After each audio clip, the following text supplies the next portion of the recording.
예수님의 사역과 예수님의 삶을 우리가 보고 있는 마가복음, 우리가 계속해서 마가복음을 통해서 여러분들이 말씀을 잘 들으면 여러분들이 신앙의 기초를 아주 탄탄하게 만들어 갈 수 있을 줄로 믿습니다.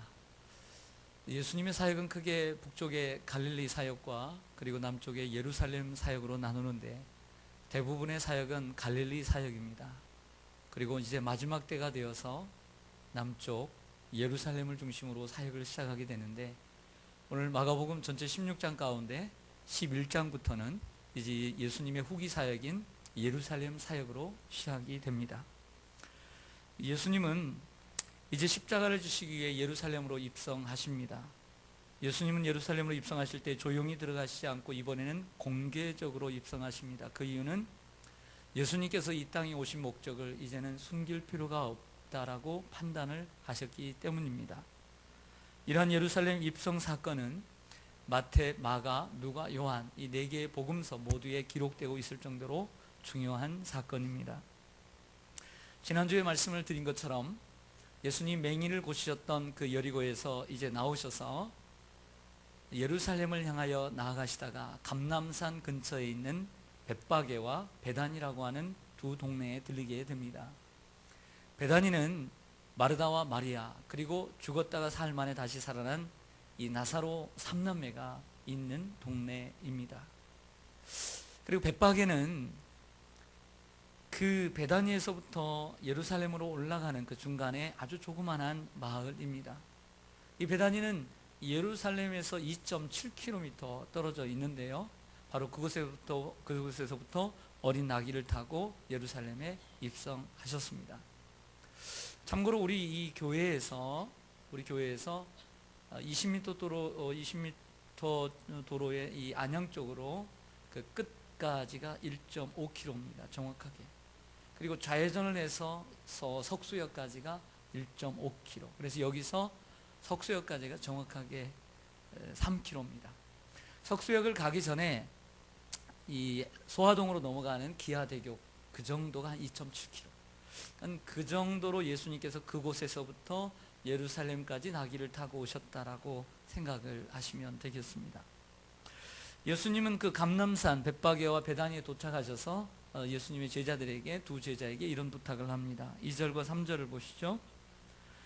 이르시되 너희는 맞은편 마을로 가라. 그리로 들어가면 곧 아직도 타보지 않은 나귀 새끼가 매여 있는 것을 보리니 풀어 끌고 오라. 만일 누가 너희에게 왜 이렇게 하느냐 묻거든 누가 쓰시겠다? 주가 쓰시겠다 하라. 그리하면 즉시 이르러 보내리라 하시니. 아멘. 여러분, 남의 동네 가서 남의 아주 어린 새끼라 할지라도 나귀 새끼를 풀고 오는 것은 법입니까? 불법입니까? 불법이죠. 그런데 예수님께서 이 일을 하신 것입니다.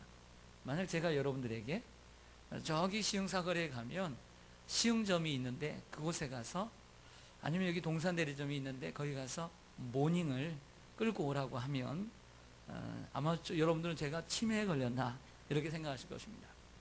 똑같은 상황입니다. 어려운 일이지만 예수님의 두 명의 제자들은 순종하여 그 동네로 갔더니 마침 어린 나귀가 매어 있었습니다. 그래서 그것을 막 푸니까 옆에 있던 사람들이 눈을 크게 치켜뜨면서 묻습니다. 무엇 하려고 그 어린 나귀를 푸느냐고 묻습니다. 제자들은 예수님께서 지시하신 대로 그대로 얘기합니다. 뭐라고 얘기해요? 주가 쓰시겠다 하라 하니까 그 사람들이 아무 말도 하지 않고 두 말만 하지 않고 그냥 내보냈습니다. 이 모두가 예수님께서 다 예정하시고 또 하나님께서 준비하신 일이라고 믿습니다. 왕이신 예수님, 예루살렘에 입성하신 예수님, 그 왕이신 예수님께서 왜 나귀를 타고 입성을 하셨을까요? 예루살렘에 입성을 하실 때 우리는 보통 말이나 백마를 타시고 아니면 화려한 마차를 타고 입성하시면 왕답지 않을까요? 그런데 나귀 가운데서도 아주 어린 새끼, 한 번도 사람을 태워본 적이 없는 나귀 새끼를 타고 입성하신 이유는 무엇일까요? 첫 번째는 하나님의 이 예언의 성취 때문입니다. 하나님의 말씀의 성취를 이루시려고 어린 나귀를 타신 것입니다. 예수님께서 이 땅에 오시기 500년 전에 스가랴 선지자를 통해서 주님께서 왕으로 입성하실 때 어린 나귀를 탈 것을 예언하셨습니다. 참 외우기도 쉽게 스가랴 9장 9절에 보면 시온에 따라 크게 기뻐할지어다 예루살렘에 따라 즐거이 부를지어다. 예루살렘의 딸들이 환영한다는 거죠. 보라 내 왕이 내게 임하시나니 그는 공의로우시며 구원을 베푸시며 겸손하여서 나귀를 타시나니 나귀의 작은 것 곧 나귀 새끼니라. 아멘. 이처럼 스가랴 선지자는 예수님께서 오실 때에 나귀 새끼를 타고 예루살렘에 입성하실 것을 예언하셨습니다. 왕은 나귀를 타는 법이 없습니다. 예수님 당시에 나귀는 주로 짐을 싣는 데 사용되었고 가끔 서민들이 탔을 것입니다. 그러나 왕은 결코 나귀를 타서는 안 됩니다. 사람들은 만왕의 왕으로 오신 예수 그리스도, 이제 예루살렘에 입성하실 그 만왕의 왕은 말을 타시거나 아니면 화려한 마차를 타고 입성할 것으로 기대했을 것입니다. 그런데 예수님은 나귀를 타셨습니다. 그것도 큰 나귀가 아닌 나귀 새끼를 타셨습니다. 사랑하는 여러분, 이 성경은 예언의 책입니다. 그래서 올드 테스타먼트, 그 다음에 뉴 테스타먼트, 즉 옛 약속과 새 약속으로 되어 있는 책입니다. 예언을 통해서 약속되어 있는데 이 구약은 이 땅에 우리를 구원하러 오실 예수 그리스도를 예언해 주고 있고, 신약은 구약과 함께 이 땅에 다시 오실 예수 그리스도를 예언해 주고 있습니다. 이 예언의 성경의 책은 그 성경의 말씀대로 예수 그리스도께서 이 땅에 오셨습니다. 성경은 이런 예언을 합니다. 메시아가 오실 때에 다윗의 동네인 베들레헴에 오실 것이다. 예수님은 베들레헴에서 탄생하셨습니다. 동정녀의 몸에서 나실 것이다 라는 예언대로 예수님은 동정녀에게서 탄생하셨습니다. 예수님께서 오실 때에 헤롯에 의해서 대학살이 일어날 것이다, 그리고 애굽으로 도망칠 것이다 라고 하는 예언도 응하였습니다. 그의 고난과 십자가의 죽으심 그리고 부활 또한 예언대로 성취되었습니다. 더 중요한 것은 이 성경은 이 땅에 오신 이 초림의 예수님만을 예언한 것이 아니라 이 땅에 다시 오실 예수 그리스도, 재림의 예수님을 예언하고 있다는 사실입니다. 초림의 예수님의 예언의 분량보다 다시 오실 재림의 예수님에 대해서 예언한 내용이 2배나 더 이상 더 많다는 사실을 볼 때에 이 땅에 오신 예수님처럼 성경은 응하여 성취되어 재림의 예수님도 분명히 다시 오실 줄로 믿습니다. 할렐루야. 예수님은 왜 나귀를 타고 입성하셨을까요? 이 땅에 오신 예수님, 그리고 예루살렘에 입성하신 예수님은 겸손과 평화의 왕이라는 것을 상징적으로 보여주고 있기 때문입니다. 예수님은 왕이시지만 나귀 새끼를 타고 입성하셨습니다. 무력이나 군사력의 왕이 아닌 겸손과 평화의 왕으로 오셨습니다. 외우기도 쉽게 스가랴 9장 9절이라고 말씀드렸죠. 스가랴 9장 9절에 보면, 후반절에 보면 그는 공의로우시며 구원을 베푸시며 겸손하여서 나귀를 타시나니 라고 하셨습니다. 나귀는 일반적으로 겸손과 낮아짐을 상징합니다. 그래서 사무엘하 16장을 보면 압살롬의 쿠데타가 일어났을 때 그의 아버지 다윗 왕이 아들이 쿠데타를 일으켰으니 얼마나 부끄럽고 창피해요. 그래서 아들을 죽일 수도 없잖아요. 그래서 버선말로 도망가다가 후에는 나귀를 타고 도망을 갑니다.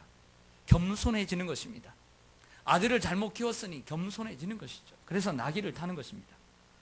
나귀 새끼는 어른이 타면 얼마나 우스꽝스럽겠습니까? 말도 아닌 나귀를 타는 것도 우스꽝스러운데, 그것도 한 번도 사람을 태워보지 않은 조그마한 나귀를 태웠으니, 여러분, 제가 만약에 나귀를 타고 뒤뚱뒤뚱 나귀를 타고 간다면 여러분들 멋있어 보여요? 우스워 보여요? 우스워 보이죠? 얘기해도 돼요. 멋있어 보일까요? 우스워 보일까요? 우스워 보이죠. 여러분들은 멋있어 보일 것 같아요? 그러면 예수님이라고 멋있어 보일 것 같아요? 아니죠. 우스꽝스러워 보이죠. 그리고 예수님이 나귀 새끼를 타셨습니다. 예수님께서 나귀 새끼를 타신 높이는 어떨까요? 조금이라도 큰 나귀를 타면 괜찮습니다.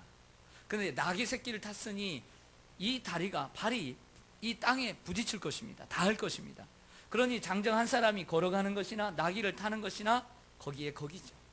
눈높이를 맞추셨을 것입니다. 입성하시면서 예수님은 바로 옆에 있는 사람들과 대화를 나눴을 것이고, 옆에 있는 사람들이 예수님의 손을 잡거나 그리고 그의 겉옷을 잡고 함께 했을 것입니다. 예수님은 아기 새끼를 타심으로 겸손의 모범을 보여주셨습니다. 예수님은 전혀 위협적이거나 권위적이지 않으셨습니다. 예수님은 스스로 말씀하시기를 나는 마음이 온유하고 겸손하니 나의 멍에를 메고 내게 나와 배우라 했습니다. 멍에를 메는 것은 말이 아닙니다. 멍에를 메는 것은 소나 그리고 나귀와 같은 존재입니다. 또한 예수님께서 예루살렘에 입성하신 이유는 겸손의 왕일 뿐만 아니라 평화의 왕으로 오셨다는 것을 보여주기 위함이었습니다. 여러분, 전쟁을 치르러 나갑니다. 그럼 뭘 타고 나갈까요? 네? 말을 타고 나가죠. 전쟁을 치는데 야 가자 하면서 나귀를 타고 갈 사람이 있겠습니까? 예수님께서 전쟁을 치르러 무력과 그리고 군사력으로 세상에 평화를 주러 오셨다면 그분은 말을 타고 가셨을 것입니다. 그러나 그분은 싸우지 않는 평화의 왕으로 오심을 보여주기 위해 어린 나귀를 타신 것입니다. 당시는 로마의 시대였습니다. 로마가 전 세계를 제패하고 있었습니다. 역사가들은 이 1세기와 2세기 로마가 세계를 정복하고 있을 시대를 가리켜서 팍스 로마라 얘기합니다. 즉 평화의 로마의 평화 시대다라고 얘기합니다. 팍스 로마. 로마의 평화는 어떻게 왔을까요? 로마의 평화는 군사력과 그리고 정치적인 힘으로써 군림함으로써 로마의 평화를 가져왔습니다. 그러나 예수님의 평화는 무력과 군사력으로 위협해워진 평화가 아니라 자신은 십자가의 희생의 제물로 내어드림으로 이룬 평화였습니다. 그래서 나귀 새끼를 타신 예수님은 왕인 동시에 희생의 제물이었던 것입니다. 예수님께서 이 땅에 오시기 전 700년 전에 또 다른 선지자 이사야라고 하는 남유다의 선지자가 있었습니다. 이 남유다의 선지자는 예수님의 오심을 가리켜서 이사야 53장 6절에 이렇게 예언합니다. 그가 찔림은 우리의 허물 때문이요 그가 상함은 우리의 죄악 때문이라. 그가 징계를 받음으로 우리가 평화를 누리고 그가 채찍에 맞음으로 우리가 나음을 얻었도다. 그분이 군사의 힘과 정치의 힘으로 세계를 정복함으로써 우리에게 참된 평화가 오는 것이 아니라 그분이 십자가에 죽으심으로 우리의 죄의 문제를 해결해 주심으로 근본적인 문제를 해결해 주심으로 우리에게 평화가 온 줄로 믿습니다. 남을 힘으로 장악하면 거기엔 평화가 오는 것이 아닙니다. 거기에는 복수와 경쟁과 갈등만이 계속될 것입니다. 진정한 평화를 원하신다면 사랑으로 섬기시고 여러분이 낮은 자리로 나아가시기를 소망합니다. 동일한 이사야 9장 6절에 보면 이 땅에 오실 예수 그리스도를 이렇게 예언합니다. 이는 한 아기가 우리에게 낳고 한 아들을 우리에게 주신 바 되었는데 중간 생략 그는 평강의 왕이라 할 것입니다. 할렐루야.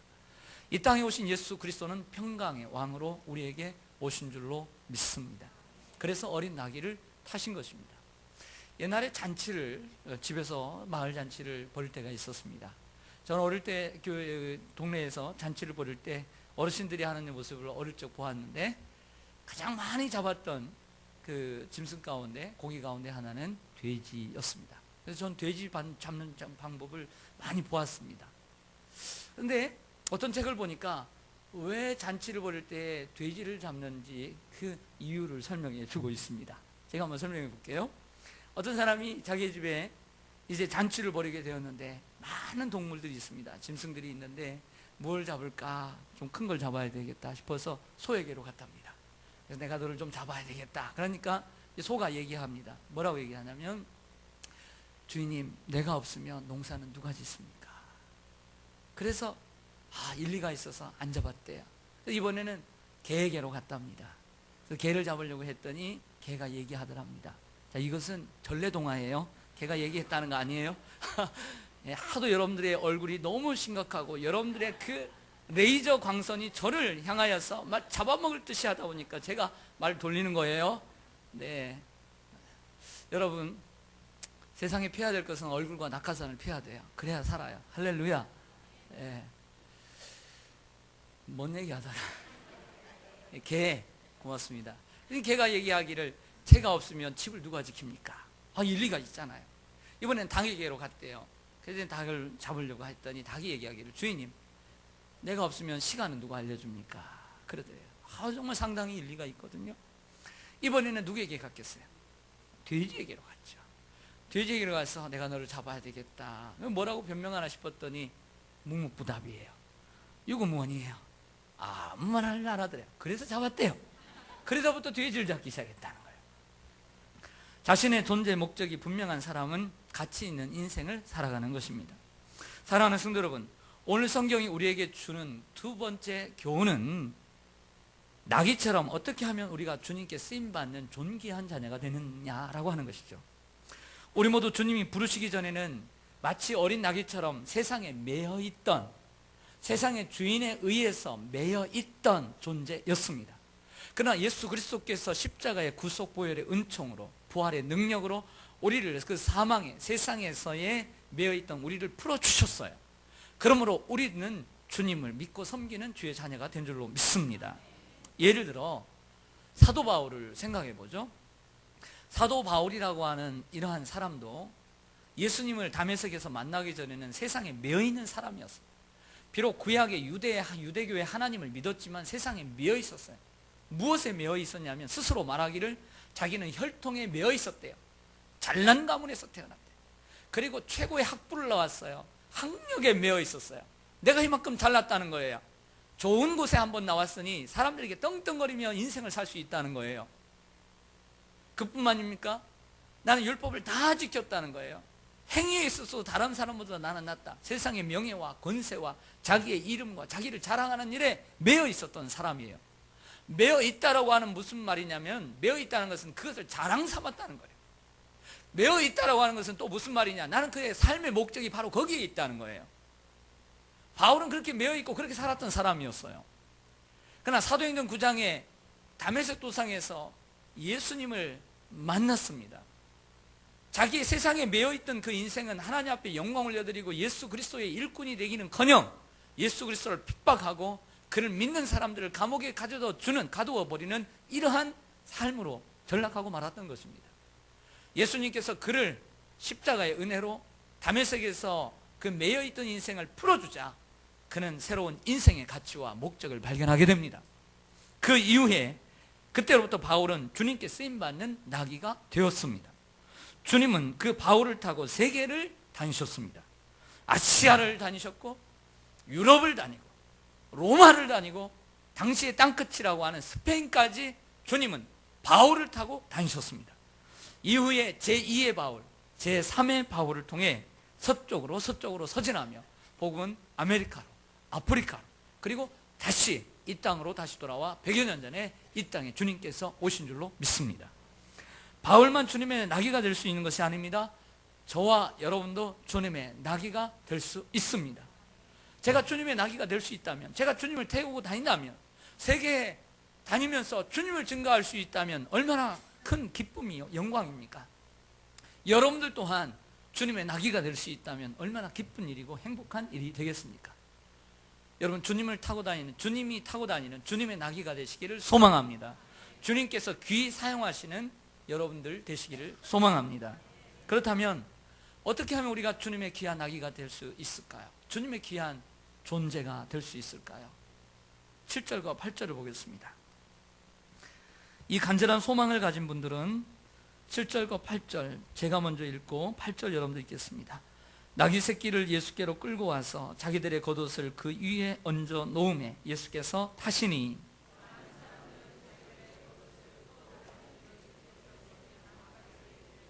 아멘. 예수님께 헌신하기 위해서 헌신해야 합니다.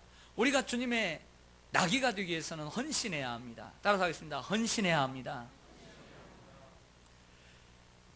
벳바게와 베다니 어느 마을인지 정확하게 알 수 없지만 신학자들은 벳바게라고 얘기하는데 그 어린 나귀를 풀고 온 두 명의 제자들이 상황을 보니 예수님이 타실 것 같거든요. 이 나귀에 눈치 빠른 제자들이 자기의 겉옷을 벗었어요. 자기의 겉옷을 벗어서 안장 대신에 그 나귀의 등에 얹었습니다. 지난주에 말씀드린 것처럼 맹인에게 있어서 겉옷, 참으로 주님께서 기뻐하시는 그 맹인의 믿음은 모든 것을 버리고 주님 앞에 헌신하는 믿음이라고 했습니다. 그 믿음을 보시고 눈을 뜨게 해주셨죠.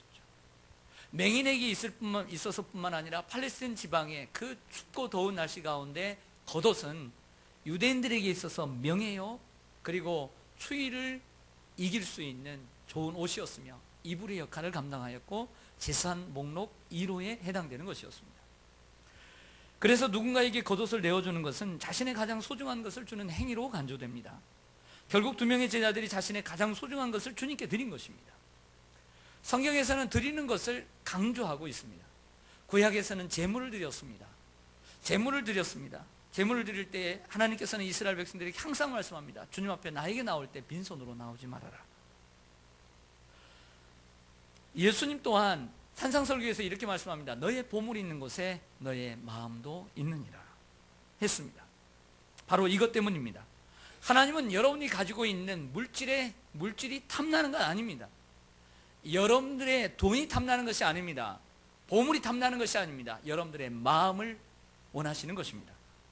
하나님 우리에게 자꾸 보물을 드리라고 하시는 이유는 우리의 보물이 있는 곳에 마음이 따라가기 때문입니다. 자, 질문을 드릴게요. 우리가 한 달 살아갑니다. 한 달의 소비 가운데 내가 원치 않게 나가야 될 소비가 있습니다.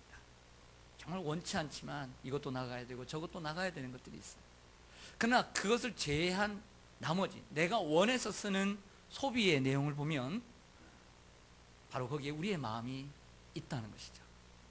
여러분들이 가장 많이 소비하는 바로 그곳, 소비하는 공동체, 소비하는 단체, 혹은 소비하는 사람, 내 돈이 가장 많이 쓰이는 곳, 바로 그것이 여러분의 마음이 있는 것입니다.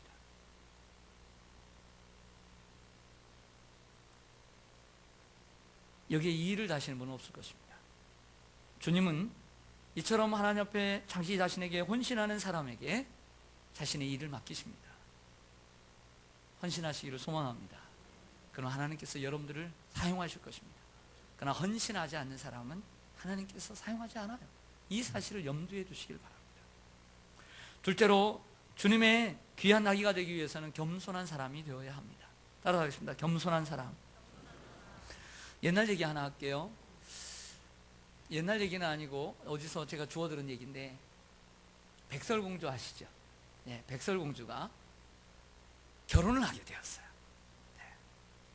결혼을 하는데 사람들이 그 백설공주를 너무 사랑했기 때문에 결혼을 축하하기 위해서 모여들었습니다.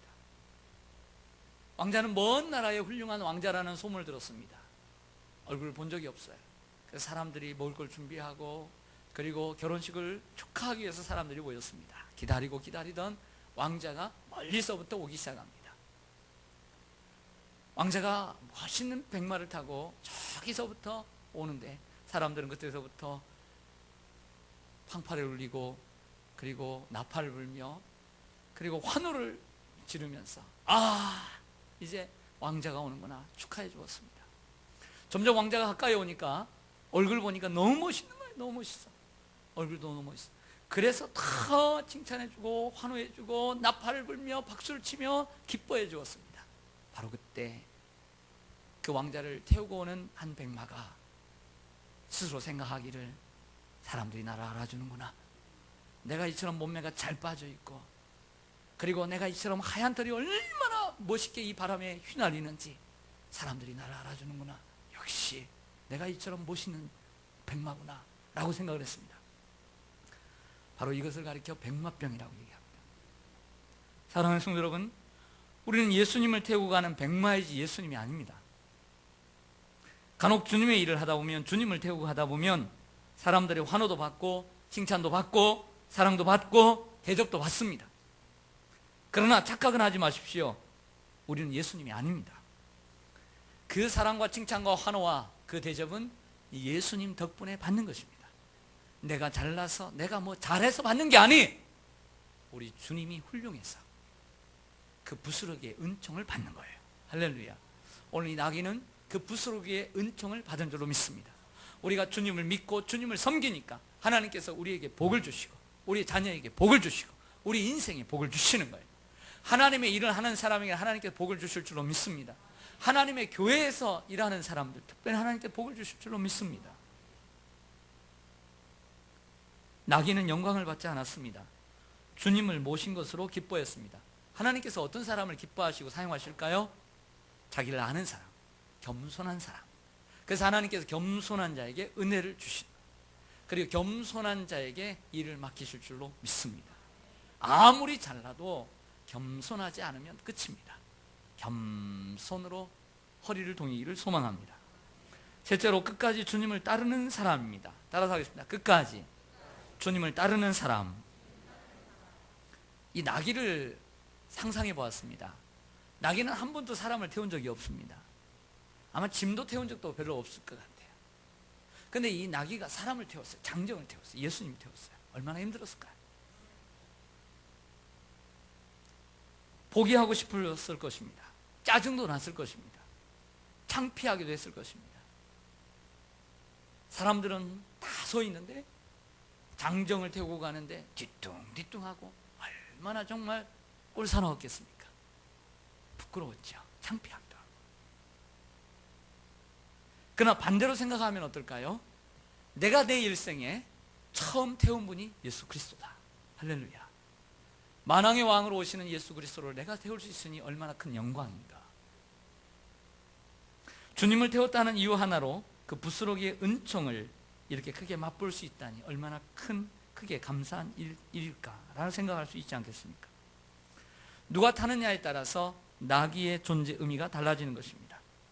동네 어린아이들이 만약 그 동네에서 놀이 대상으로 그 나귀와 함께 놀면서 타고 지냈다면 그 나귀는 존재 가치가 그것밖에 되지 않았을 것입니다. 사랑하는 성도 여러분, 옛날에 에쿠스라고 하는 차가 현대에서 처음 나왔을 때 정문구 회장이 그 에쿠스가 잘 팔리기를 원했다고 합니다. 어찌 원하지 않는 사장이 있겠습니까? 그래서 이 정문구 회장이 고심을 하다가 삼성의 이건희 회장을 찾아갔대요.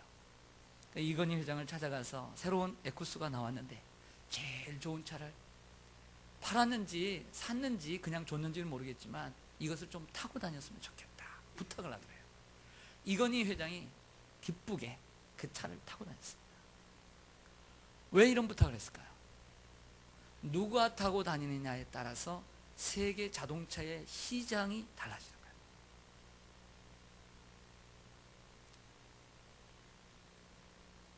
주님을 믿고 섬기는 것이 항상 영광스러운 것은 아닙니다. 때로는 뒤뚱뒤뚱하며 힘겹게 걸어갈 때 사람들이 비울 수도 있습니다. 그러나 주님을 모시고 섬기는 일은 가장 영광스러운 일입니다. 주님도 말씀하십니다. 나를 따라오려거든 자기를 부인하고 자기 십자가를 질 각오를 하라고 말씀하십니다. 왜? 이 예루살렘의 입성보다 사람들이 환호를 부르며 주여 구원하소서라고 하는 호산나 찬송하려다 주의 이름으로 오시는 이여, 이 찬송보다 더 찬란한 천국의 입성이 우리를 기다리고 있기 때문입니다. 우리가 주님을 위해서 살아갈 때 마지막 날에는 이 예루살렘 입성에 비교할 수 없는 천군 천사의 나팔 소리와 함께 주님께서 두 팔을 벌리며 저와 여러분을 맞이해 주실 것입니다. 사랑하는 여러분, 주님의 길은 주님 덕분으로 인해서 영광도 얻고 환호도 얻고 칭찬도 얻고 사랑도 받고 대접도 받지만 바울처럼 고난도 배고픔도 아픔도 핍박도 받는 거예요. 마지막으로 제가 여러분들에게 좀 드리고 싶은 말씀이 있습니다. 자, 우리가 주님을 믿는 일은 중요한 것입니다. 이처럼 성가대에서 또 신뢰학단으로 주님을 섬기는 것 얼마나 귀한 일입니까? 여러분들이 하나님을 이처럼 예배에 나와서 심신이 피곤하고 또 할 일도 많지만 하나님 제일주의로 오늘 주일을 성수하는 것 얼마나 보배로운 믿음입니까? 참으로 아름답습니다. 그리고 감격하고 저 또한 도전을 받습니다. 하지만 여러분, 우리가 주님을 믿는 것도 주님의 일이지만 저와 여러분에게는 하나님께서 각자에게 주신 재능을 주셨어요. 비록 어린 나귀이지만 그 나귀에게는 노래를 부를 아니면 뭘 잘할, 그림을 잘 그리는 능력은 안 주지 않았지만 자기의 등에다가 누군가를 태울 수 있는 하나님께서 재능을 주신 줄로 믿습니다. 그걸 감당한 거죠. 하나님께 여러분들에게 좋은 재능을, 탤런트를 주셨습니다. 그거 하나님 앞에 드려보시지 않겠습니까? 비록 프로답지는 못해도 어린 나귀처럼 뒤뚱뒤뚱하지만 아마추어처럼 주님을 섬겨도 영광스럽고 아름다운 일이 아닐까요? 저는 그런 모습을 기대합니다. 녹슬어 없어지는 그러한 인생이 되지 말고 닳아서 없어지는, 닳아서 달수록 더욱 찬란하게 빛나는 이런 영광스러운 주님의 나귀가 되기를 소망합니다. 기도하겠습니다.